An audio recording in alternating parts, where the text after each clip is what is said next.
Many people are beginning to reflect and even entertain the notion that the world we experience on a day-to-day basis is somehow unreal or illusory. Films such as the dystopian story set forth in The Matrix envision that human beings are fettered and their brains wired so they experience a form of reality while their actual bodies and lives are turned into an energy farming activity. When they are disconnected from the matrix, they wake up to a bleak reality and an enormous struggle to free humanity from subjection to this terrible illusion. Some find, however, that the illusion is so much more appealing than the real life they wake up to, so they want to get hooked up again. This is not, of course, the first time that the thought has been entertained about the illusion. Going back to Plato's parable of the cave, there is a thought that what we perceive may not be the reality, or at least not all of the reality. Sri Shankaracharya, of course, became a leading philosophical proponent of the illusion, the Maya, of the life in the external world. Modern writers such as Hermann Hesse wrote tales about the illusory nature of life in society and the dreamlike way it can be experienced. Modern day scientists are now speculating about whether we live in a hologram.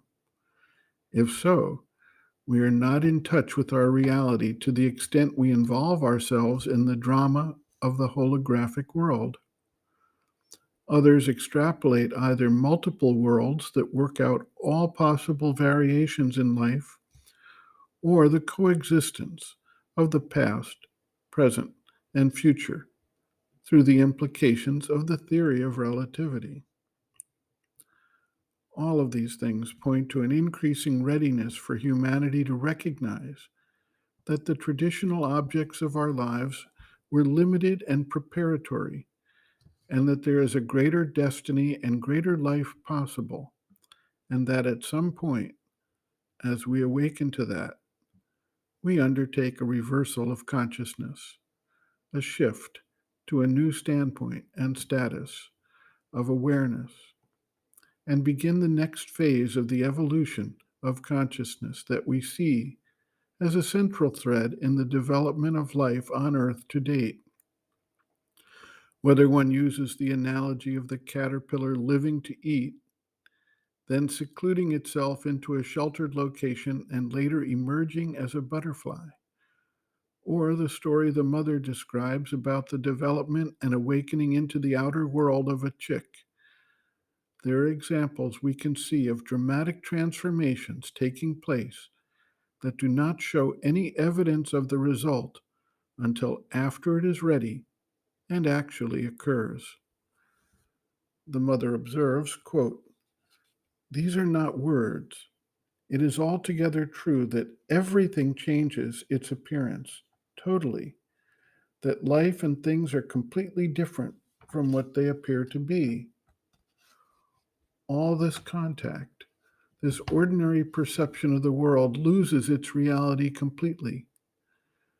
This is what appears unreal, fantastic, illusory, non-existent. There is something very material, very concrete, very physical, which becomes the reality of the being and which has nothing in common with the ordinary way of seeing. When one has this perception, the perception of the work of the divine force, of the movement being worked out behind the appearance, in the appearance, through the appearance, one begins to be ready to live something truer than the ordinary human falsehood, but not before. There is no compromise, you see. It is not like a convalescence after an illness. You must change worlds. So long as your mind is real for you, your way of thinking something true for you, real, concrete, it proves that you are not there yet. You must first pass through to the other side.